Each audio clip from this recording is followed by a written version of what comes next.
Hello प्यारे बच्चों, कैसे हैं आप लोग। आई होप कि आप सारे लोग बहुत अच्छे होंगे। बच्चों, एग्जाम खत्म हुआ है लेकिन हमारा तुम्हारे साथ सफर खत्म नहीं हुआ है। क्योंकि अगर आपको पता है कि आप ऑल इंडिया सैनिक स्कूल का एग्जाम देके आए, इनमें से बहुत से बच्चे बच्चों ऐसे भी हैं जो कुछ अलग अलग चीजों का एग्जाम देके आए, जैसे आरएमएस हो गया, ठीक है। इसके बाद आपका यूपी सैनिक स्कूल हो गया, और कुछ बच्चों का भी जवाहर नवोदय विद्यालय का भी एग्जाम है। ठीक है बच्चों, अब यहाँ पे एक बहुत बड़ी चीज जो आती है वो आती है हमारी ई काउंसलिंग को लेके। सर, ये ई काउंसलिंग क्या है, हमें ये कैसे करानी होगी, हमें कैसे कैसे। और बहुत से बच्चों के ना हाल फिलहाल में जो परी मैम उनके व्हाट्सएप पे बच्चों के क्वेश्चन भी आए थे कि सर लास्ट ईयर क्या हुआ था, कि जैसे अगर मैंने एग्जांपल देके बताता हूं आपको कि लास्ट ईयर क्या हुआ था कि मेरे बच्चे बिहार में गया था, ठीक है। बिहार में गया था। अब बिहार में उसने क्या किया कि उसके जो 3 बच्चे थे, मतलब बिहार में अगर टोटल ओवर 5 सीट खाली है बच्चों, ठीक है। 5 सीट खाली है, एक हमारी क्या होती है, ये तो होम स्टेट की हो गई, ठीक है, होम स्टेट की, और ये अदर स्टेट की हो गई, ठीक है। अदर स्टेट की 2 सीट खाली थी, होम स्टेट की 3 सीट खाली थी। अब जरा समझना यहाँ पे, ठीक है। अगर 5 सीट खाली है, होम स्टेट की 3 सीट खाली है, अदर स्टेट की 2 सीट खाली है। अब ऑल ओवर बच्चे कितने हमारे पास, 6 हैं, ठीक है। अब सपोज करो जो होम होम वाले बच्चे थे, इनके आए हमारे कितने, 265 नंबर आए, 260 नंबर आए और 258 नंबर आए, ठीक है। और जो चौथा बच्चा था उसके आए हमारे कितने, 255 नंबर, ठीक है। 4 नंबर पे हमने यहाँ पे बात कर ली। ये जरा फंडा समझ लेना बेटा, ई काउंसलिंग के टाइम पे बहुत काम आने वाला है कि सर हम सेल्फ स्टेट लें या फिर होम स्टेट लें या फिर अदर स्टेट लें, यहाँ पे बहुत ज्यादा काम आने वाला है। अब दूसरे जो लोग बात करते हैं बच्चों, वो आते हैं अदर स्टेट में। अब सपोज करो कि बच्चा बाहर का आ रहा है, सपोज करो यहाँ पे आ गया बच्चा, पुणे का बच्चा आ गया, या फिर मैं यहाँ पे बात करूं, यहाँ पे मैनपुरी का बच्चा आ गया, मैनपुरी का बच्चा आ गया, ठीक है। मैनपुरी का बच्चा आ गया। जब यहाँ पे मैनपुरी का बच्चा आया, ठीक है, मैनपुरी का यहाँ पे बच्चा आया, तो उसके कितने थे बेटा, 248 मार्क्स। अब लोगों के क्वेश्चन हमारे क्या होते हैं, 245 मार्क्स के थे। अब लोगों के क्वेश्चन क्या उठते हैं कि सर एक बात बताओ, मैं बच्चे का एडमिशन कराने गया था, मेरे बच्चे के 255 मार्क्स थे, तो मेरे बच्चे का एडमिशन नहीं हो पाया। लेकिन अगर मैं बात करूं, ये एमपी से आया बच्चा, इसके 245 मार्क्स से, इसका एडमिशन कैसे हो गया। देखिए, ये होता है स्टेट वाइज थोड़ी सी निकलती है, स्टेट वाइज थोड़ी सी दिक्कतें आती हैं कि अगर आप अदर स्टेट में डाल रहे हो ना, वहां पे थोड़ी मेरिट कम रहती है। और जो होम स्टेट होता है, मतलब जो खुद के स्टेट में बच्चे एडमिशन लेते हैं, उनकी कट ऑफ थोड़ी ज्यादा जाती है। तो यहां ध्यान रखना कि ई काउंसलिंग फॉर्म भरती के टाइम पे आपको क्या करना है, ई काउंसलिंग फॉर्म जब आप भरते हैं तो आप अदर स्टेट को भी ऑप्शन में रखें। ऐसा ना हो कि आप जो होम स्टेट है उसकी सारे सारे सैनिक स्कूल उसमें डाल दें, ठीक है। ऐसा आपको बिल्कुल नहीं करना है। जैसे मैनपुरी का बच्चा अगर मैनपुरी में डालेगा, अगर उसके हाई मार्क्स होंगे तो एडमिशन हो जाएगा, वरना अदर स्टेट वाला आके बच्चा उसका एडमिशन पकड़ लेगा, ठीक है। तो यहां आपको ये गलती नहीं करनी है। दूसरी चीज, देखो बच्चा एग्जाम देके आ चुका है, हमें पता है अच्छे से, ठीक है, बच्चा एग्जाम देके आ चुका है, बहुत अच्छे से पता है। अब यहां पे पेरेंट्स का क्या होना है कि भाई आपको ना थोड़ा सा स्ट्रिक्ट होना है, to be strict, to be strict. क्योंकि यहां पे क्या होता है कि कुछ बच्चे कैसे होते हैं कि उनको जब वो इंटरव्यू में जाते हैं या फिर उनके साथ एक इंटरेक्शन किया, तो उनको काफी ज्यादा हार्श रूल बताए जाते हैं, ऐसे होगा, ये होगा। अब यहाँ पे मम्मी लोग क्या होते हैं, वो थोड़ी सी पिघल जाती है। भाई माँ की ममता तो आपको पता ही कैसी होती है, अरे मेरा बेटा ऐसा करेगा। तो बच्चों यहाँ जो है ना, अगर यहाँ आप सैनिक स्कूल में जाते हैं, अब वो चाहे कोई सा भी सैनिक स्कूल हो, अगर आप सैनिक स्कूल में जाते हैं बच्चों, वहां पे आपकी जो लाइफ होगी ना, वो एक वॉरियर की तरह होगी। किसकी तरह, एक वॉरियर की जगह। सुबह जल्दी उठा देना, ब्रेकफास्ट देना, फिर रनिंग कराना, ये कराना, वो कराना, पढ़ाई वढ़ाई भी कराना, उसके बाद फिजिकल चीजें भी कराना। तो कहीं ना कहीं आपके मेंटल और फिजिकल दोनों को तैयार किया जाता है, इस बात का ध्यान रखना। तो जितने भी पेरेंट्स यहाँ पे बच्चों को एग्जाम दिला रहे हैं, हालांकि शुरू में सबको लगता है कि नहीं मेरा बच्चों को सैनिक स्कूल में, लेकिन जब देखते हैं ना कि यहाँ पे इतना हार्श माहौल है, एटमॉस्फेयर यहाँ का इतना स्ट्रिक्ट है, तो कहीं ना कहीं कुछ पेरेंट्स होते हैं जिनके बच्चे काफी मतलब लाडले होते हैं, आंखों के तारे होते हैं, वो कहते हैं नहीं कोई बात नहीं, सैनिक को छोड़ो। फिर वहां पे सीट की बड़ी दिक्कतें आती हैं, ठीक है, पीछे वाले बच्चे भी रुक जाते हैं और आगे वाले बच्चे जो एडमिशन लेते हैं वो भी रुक जाते हैं। तो ऐसा बिल्कुल ना करें। अगर आपने सोचा है कि बच्चों को सैनिक स्कूल में डालना है, तो ये बिल्कुल एकदम प्रॉपर तरीके से आपको होना चाहिए।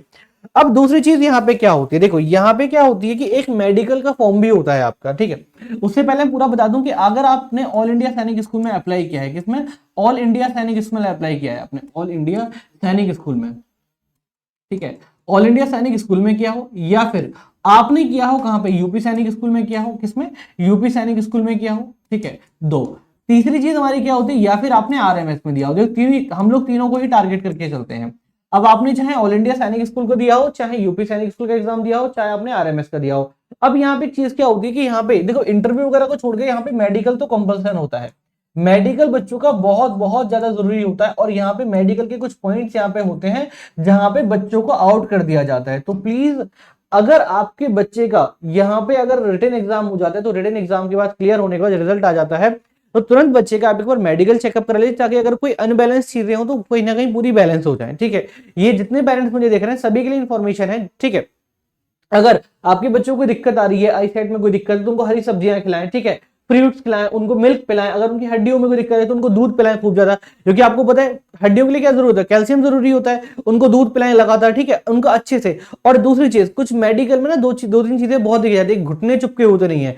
जैसे जो ये हमारे पैर होते हैं और ये हमारे घुटने होते हैं। ठीक है, और ये जो दूसरा घुटना आ गया हमारा, ये आपस में चिपके हुए नहीं होने चाहिए, इनके बीच में गैप होना चाहिए। ठीक है, बच्चों के फ्लैट पैर तो नहीं है। ठीक है, फ्लैट मतलब कुछ बच्चों के जो पैर होते हैं, बच्चों कुछ बच्चों के जो पैर होते हैं कुछ इस तरीके से होते हैं, जैसे ये एडी है और इस तरीके से उठे हुए होते हैं। लेकिन कुछ बच्चों के जो पैर होते हैं वो ऐसे करके होते हैं। बच्चों मेडिकल में ना इन बच्चों को रिजेक्ट कर दिया जाता है, ध्यान रखना। मेडिकल में इन बच्चों को रिजेक्ट कर दिया जाता है, इन बच्चों को लिया जाता है, because they people are not allowed to come in Sainik school, right. तो ये हमारा क्लियर होता है यहाँ पे। तो यहाँ पे मेडिकल, अब यहाँ पे आपको क्या करना है कि कोई भी आपका नियर बाई मेडिकल हो, ठीक है, कोई भी गवर्नमेंट हॉस्पिटल हो, आप वहां जाकर के, हालांकि जो मेडिकल का आएगा ये आपके बच्चे के रिजल्ट के साथ लगा हुआ है कि कोई भी मिलिट्री स्कूल में आपके बच्चे का मेडिकल होना है। लेकिन आपको करना क्या है बच्चों, यहाँ पे किसी भी पहले हॉस्पिटल में जाकर के अपना पूरा मेडिकल चेकअप कराना कि हमारे अंदर कोई दिक्कत तो नहीं है, कोई परेशानी तो नहीं है, ताकि वहां पे जब आप मिलिट्री स्कूल में जाए तो वहां पे आपको ऐसा कर दिया जाता है। हालांकि वहां पे 2 से 3 चांस भी दिए जाते हैं कि अगर एक में मेडिकल खराब हो तो दोबारा आप करा सकते हैं। ठीक है, ऐसा होता है, लेकिन फिर भी रिस्क नहीं लेना, एक टाइम में आपको क्लियर करना है। देखो जैसे एग्जाम बच्चे तैयारी कर रहे थे कि नहीं हो पाएगा, लेकिन हमने मेहनत करी, आपके स्कोर भी अच्छा बना, तो वहां कहीं ना कहीं ये चीजें भी आने वाली होती हैं।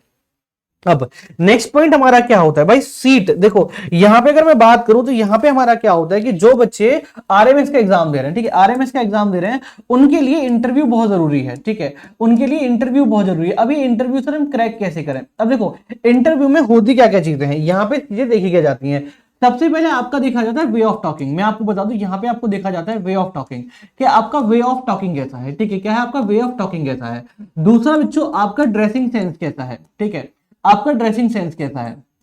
ठीक है, आपका ड्रेसिंग सेंस कैसा है। तीसरा देखा जाता है कि आपका आईक्यू लेवल कैसा है, आईक्यू लेवल कैसा है।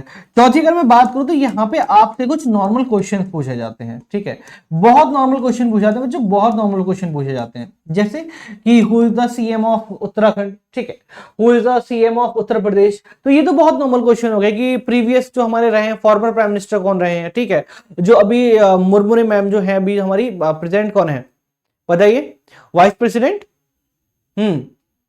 ठीक है, तो वो उनका इतिहास कभी पूछ लिया जाएगा, या किसी जो पॉलिटिशियन है, मतलब जो हमारे कोई भी जैसे जो हमारे फ्रीडम फाइटर्स रहे उनके बारे में थोड़ा सा कुछ पूछ लिया जाएगा।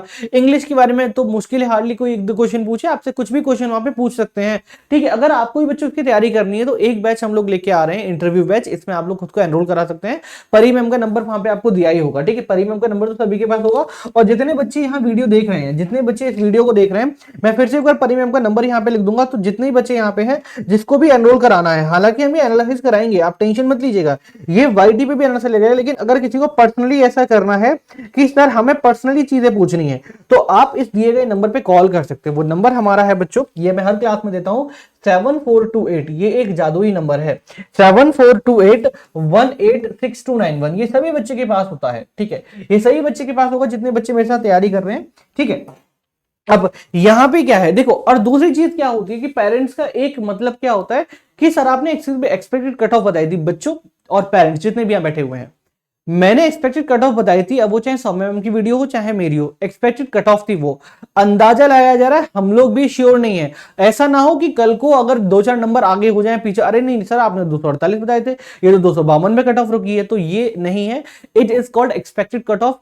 और इसको ज्यादा सीरियस ना लें, अपने बच्चे के स्कोर देखे कितने हैं, और मैंने एक वीडियो बनाई थी उसमें अपने स्कोर भी बताना है बच्चों का क्या स्कोर रहा है। ठीक है, तो ये क्या होता है कि, और दूसरी चीज क्या होती है मैंने आपको भी बताया भी था कि ये स्टेट वाइज, मतलब ये क्या होती है स्टेट वाइज वेरी करती है। ठीक है, ये जो कट ऑफ है ये स्टेट वाइज वेरी करती है। कि सपोज करो अगर मैं उत्तराखंड की बात करूं, देखो अब ये कट ऑफ हमारी निकलती कैसे, कुछ इन कैटेगरी में निकलती है। जैसे हमारी यहाँ पे एसटी की कट ऑफ अलग होगी, एसटी की अलग होगी, ओबीसी मतलब नॉन क्रीमी लेयर की कट ऑफ यहाँ पे अलग होगी हमारी, यहाँ पे डिफेंस वालों की कट ऑफ हमारी अलग आएगी। और देखा जाए तो यहाँ पे एसटी हो गया, ओबीसी हो गया, डिफेंस हो गया, और लास्ट हमारी होती है अनरिजर्व कैटेगरी, यूआरसी। ठीक है, इनकी हमारी कट ऑफ अलग निकल के आती है। तो ये अलग 5 कैटेगरी होती है जिसमें हमारी क्या होती है, कट ऑफ। अब इसमें भी क्या होता है कि भाई एसटी की है तो इसमें गर्ल्स की कट ऑफ अलग आएगी, बॉयज की कट ऑफ अलग आएगी। एसटी में गर्ल की कट ऑफ अलग और बॉय की अलग, इसमें गर्ल्स की अलग, बॉय की अलग। ठीक है, हर किसी में गर्ल्स बॉय की अलग अलग आती है, लड़की और लड़के मतलब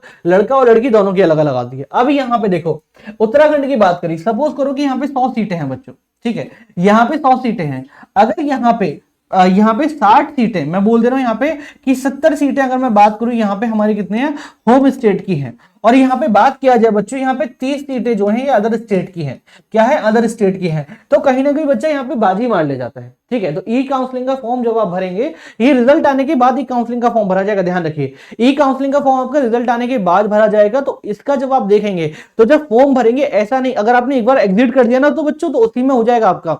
जब ऑप्शनल आएगा तो आप एक अपने यहाँ का भर सकते हैं और बाकी आप अदर स्टेट के स्कूल्स भी भर सकते हैं। इस बात का क्योंकि अदर स्टेट के स्कूल जब आप भरेंगे तो कहीं ना कहीं एडमिशन के चांसेस बढ़ जाएंगे। बच्चों दोबारा सुन लेना, ई काउंसलिंग पे जब अदर स्टेट के फॉर्म भरेंगे तो वहां कहीं ना कहीं एडमिशन के चांसेस बढ़ जाते हैं।